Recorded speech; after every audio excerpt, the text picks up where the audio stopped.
Hello everyone, मैं M D Yadav and आप देख रहे हैं सूर्योदय सक्सेस पॉइंट। आज के इस वीडियो में हम सॉल्व करने वाले हैं कक्षा 10 की प्रश्नावली 13 का प्रश्न। और 13 का प्रश्न वो है जो आपके 100% श्योरिटी के साथ है कि आपका एग्जाम में पूछा ही जाएगा।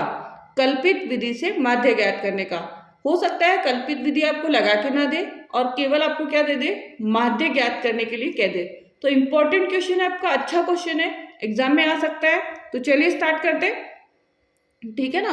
क्योंकि माध्य और बहुलक और माध्यक या माध्यक और बहुलक कुछ भी क्वेश्चन आपका एग्जाम में आ सकता है, लेकिन ध्यान रखें अच्छा नंबर है क्वेश्चन का, 100% आने की संभावना है या आएगा ही सही। तो चलिए कल्पित विधि से माध्य ज्ञात करें। अक्षरों की संख्या दे रखी है हमें और कुल नामों की संख्या हमें यहाँ पे दे रखी है। हमें निकालना है सबसे पहले बीच की संख्या। क्या निकालना है? बीच की संख्या। अब जैसे 1 और 4 की बीच की संख्या क्या है, हमें नहीं पता कि हम कैसे निकालेंगे। क्या नहीं पता? हमें नहीं पता, तो दोनों को प्लस कर लीजिए। तो 1 और में 4 जोड़ा 5 आया। कितना आएगा? यहाँ पे जैसे 1 करके दिखा रही हूँ मैं, नेक्स्ट आप 1 + 4 और इसमें 2 का भाग दे दीजिए, दोनों को जोड़िए और इसमें 2 का भाग देना है। तो 5 आया, 5 में 2 का भाग देंगे 2.5। कितना आ गया? 2.5। तो मैंने यहाँ पे लिखा 2.5। अब दूसरी संख्या हमारे पास 4 और 7। 4 और 7 तो यहाँ पर आ जाएगा 5.5। 7 और 10 तो यहाँ पर आएगा 8.5। 10 और 13 तो यहाँ पर आएगा 11.5। ठीक है ना। 13 और 16 तो यहाँ पर आएगा 14.5। 16 और 19 तो यहाँ पे आएगा 17.5। ठीक है ना, 17.5। तो हमने क्या निकाल लिया? एक्स हमने निकाल लिया। तो सबसे पहले आपको क्या निकालना है? इसमें एक्स निकालना है। कैसे निकालना है वो भी हमने सीख लिया कि जो वर्ग अंतराल है, जैसे इन दोनों को प्लस करके इसमें 2 का भाग देंगे तो बीच की संख्या निकल जाएगी। यहाँ तक हुआ। अब आगे क्या करेंगे? तो क्योंकि हम क्वेश्चन निकाल रहे हैं कल्पित विधि से, कौन सी विधि से? कल्पित विधि से हम प्रश्न सॉल्व करना चाह रहे हैं। तो ये हमारा होगा कि डी निकालना होगा। इसके लिए क्या निकालेंगे? डी। अब डी कैसे निकालते हैं? तो एक्स में से ए घटा के, एक्स में से ए घटा के, तो एक्स हमारे पास क्या है? ये संख्या है, लेकिन हमें ये नहीं पता कि हमारे पास ए क्या है। क्या नहीं पता? ए हमारे पास क्या है ये हमें नहीं पता। अब क्योंकि हमें ए पता होना जरूरी है, तो ए कैसे निकालेंगे? जो एक्स है उसमें से कोई भी एक संख्या ले लीजिए, जैसे बीच की संख्या। तो मैंने यहाँ पे ली कितना? 8.5। कितना लिया मैंने? 8.5। ए मैंने क्या मान लिया? 8.5। अब माइनस करना है। तो सबसे पहले 2.5 है यहाँ पर, एक्स में से ए घटाना है, तो उसमें से 8.5 घटाइए, कितना बचेगा? -6। 5.5 घटाइए, -3। 8.5 में से 8.5 0। 11.5 में से फिर 3।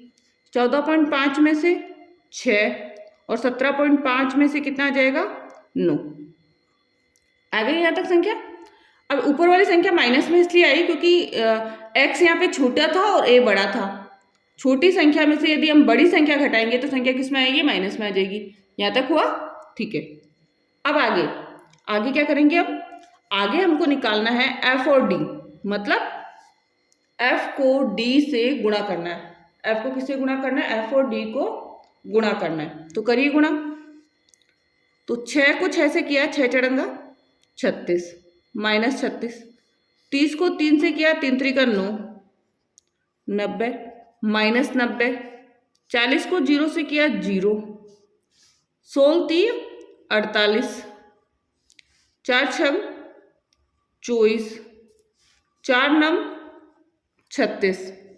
4 9 36। ठीक है ना, ये हो गया। अब माइनस वाली संख्याओं को प्लस कर देंगे और प्लस वाली संख्याओं को प्लस कर देंगे। तो जोड़िए, माइनस वाली संख्या क्या क्या है? 6। 9 में 3 जोड़ा, कितना आएगा? 9 में यदि हमने 3 जोड़ा तो हमारे पास आएगा 12, मतलब 126। माइनस का 126। प्लस वाले को भी जोड़ लीजिए। 6 और 4 10, 10 और 8 18 का 8, हासिल 1। 4 और 1 5, 5 और 2 कितना होगा 5 और 2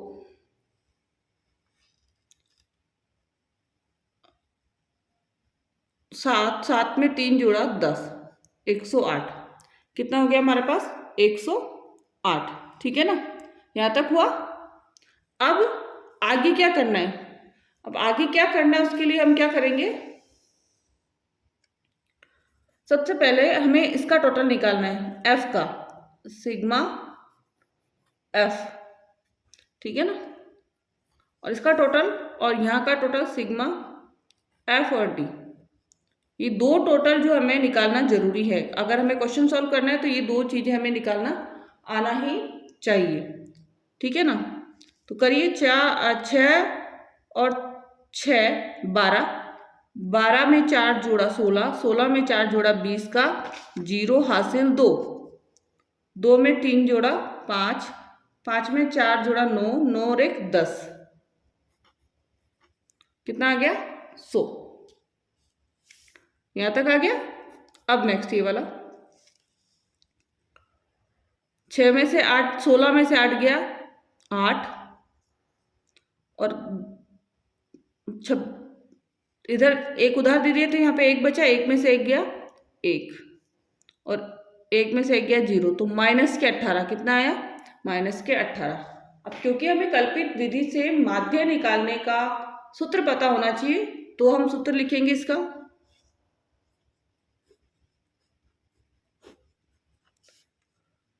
A plus sigma F D बटा सिग्मा एफ। ए क्या हमारे पास 8.5 या 50 भी लिख सकते हैं अपन इसको, प्लस सिग्मा एफ डी कितना है -18, और यहाँ पे कितना है 100, तो बटा में 100। 8.5 ऐसा कैसा, अब यहाँ प्लस है और यहाँ पर माइनस है, तो प्लस माइनस क्या हो जाएगा माइनस हो जाएगा। 18 में 100 का भाग देंगे तो 0.18, 0.18 माइनस कर लीजिए। 10 में से 8 गया 2, 4 में से 1 गया 3, और 0.8 मतलब 8.32। आंसर कितना हो गया हमारा 8.32। ठीक है, तो ये क्वेश्चन सॉल्व हो गया हमारा। कल्पित विधि से माध्य निकालने का सूत्र क्या है, A plus sigma F D बटा सिग्मा एफ। हमने वैल्यूज लिखी, इसका आंसर हमने निकाला 8.32। क्वेश्चन समझ में आया होगा कल्पित विधि से माध्य ज्ञात करने का। ठीक है, एंड क्वेश्चन समझ में आ गया तो प्लीज़ इस वीडियो को लाइक कीजिए, शेयर कीजिए, एंड साथ ही चैनल को सब्सक्राइब करके बेल आइकन को जरूर प्रेस करें। Thank you so much.